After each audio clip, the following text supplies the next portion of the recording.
Okay, good morning. Ngayon ay January 14, 6 a.m. Yan, medyo madilim pa. So, may ilaw pa tayong ginamit. Mag-harvest tayo ngayon ng ating pipino, Sengel cucumber. So, tinanim natin to nung November 30. So, approximately, or sabihin mo, lagpas na siya ng 6 weeks. So, 6 weeks old in 1 day. 6 weeks in 1 day. Parang ganun. Pero ayan, harvest ko na siya. Tulad ng nabanggit ko sa inyo, parang medyo mas matagal siya compared dun sa dati ko na alagaan. Siguro dahil magkaiba yung way ng pag-aalaga natin sa kanila. So, ngayon, kahapon nilagyan ko na to ng tubig eh. Ayan. So, medyo parang Kratky na may pagka-Dutch bucket. Parang ganun yung style. Kasi parang nakahang lang yung mga roots nila dyan, no? Nakahang. Ayan, nakahang yung roots nila. Ayan. Tapos may konting nutrient solution dito sa tubig na nilalagay natin almost every day. So, ayan, may mga maayos na naman yung size. So, mag-harvest tayo para yung ibang maliliit ay tumuloy na sa paglaki. Kasi yung iba, ayan, no, nag-a-abort. Ito yung nakikita eh. Basta nag-a-abort sila, hindi na tumutuloy kasi nga meron pa siyang inaalagaan. So, ayan, harvest natin to, itong tatlong to. Tapos yung iba doon. So, yung mga okay na siguro yung size nito. Yan, no? Yan. Ganyan lang talaga yung size ng Sengel cucumber. Kung ang lalaki man siya, medyo pataba na. Pataba na yung laki niya susunod. So, kasi ang dami ng bunga dun sa taas. Ayan, no? Yan, ayusin ko pa itong pulupot nito yan. So, may trellis tayo papunta dito. Tapos yung iba naman papunta doon. Yan, papunta doon. 6 kasi yan eh. Pero tulad ng na-experience ko dati, meron tayong Sengel cucumber na pagdating dun sa top, tumigil na sa paghaba. Pero nagsanga siya eh. So, yung sanga na lang yung papahabain natin dyan. Yung main stem niya parang nag-stagnant or tumigil. May mga ganun talaga. So, ito ayusin pa natin papunta doon. Tapos yung isa papunta doon sa kabila. So, iniiwasan natin maharangan yung tanim natin doon. Kasi nga, medyo malapit siya doon sa mga lettuce natin. Yan. So, ito, lalaki to. Pero kailangan nating kunin na yung iba. Yung medyo malalaki na. Yan, yung medyo malalaki na. Ito, maliit pa eh. Siguro ito lang kukunin natin dyan. Tapos yung dito sa iba.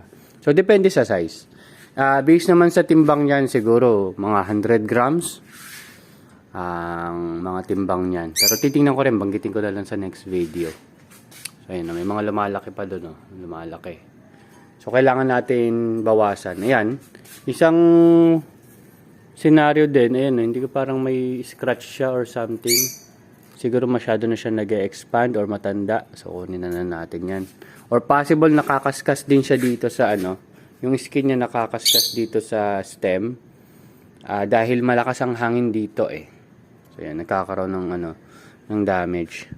After natin ma-harvest yan, siguro tanggalin ko na yung ibang dahon dito kasi marami ng dahon dun sa taas.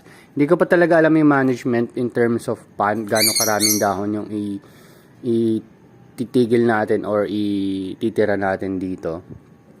Pero we're learning, yan, nag-aaral naman tayo dyan. So yun lang. So next video, makita nyo na yung update natin dito. So lumalaki na naman sila yung mga lettuce natin. So by January 27 or January 25, harvest naman tayo ng ating mga lettuce. Parang early harvest yung 27 is yung 42 days nila. So may mga pipino rin tayo doon. Jackson 27 naman yun. Yun yung mahahaba talaga na Isang ganito ay 1/4 kilo or almost minsan 300 grams pa nga. Pero titingnan natin kasi dati ang tanim natin noon nasa paso tas puro kokopit. Ganun yung taniman natin dati. Ngayon iba kasi yung setup natin. Parang medyo may pagka-Dutch bucket na Kratky kasi nakababad yung ugat niya dun sa nutrient solution. So titingnan natin magiging result after pa naman yan. 2 months. So, tinanim natin yan noong December 29. So, expect natin ng first harvest natin dyan is end of February na or baka sa March na. First or second week ng March yung harvest natin dun sa ating mga pipino.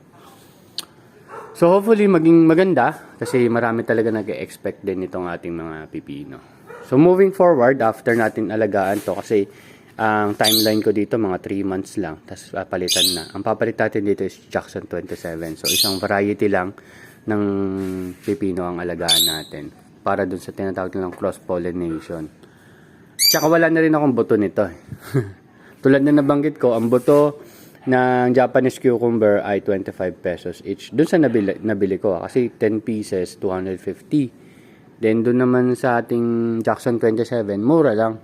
Parang nasa 70 pesos lang per pack. So parang kung di ako nagkakamali, mga 2 pesos or less than 2 pesos per seed. So syempre, more value na lang muna yung bibigay natin sa customer natin. Although ito is in terms of quality, mas gusto ko talaga yung texture nitong Japanese cucumber. Ang maganda lang naman din dito, yung dinidilig natin dyan, is yung napaggamitan natin ng ating lettuce. So, hindi talaga tayo pa nagke-create ng sarili niyang nutrient solution para lang sa cucumber.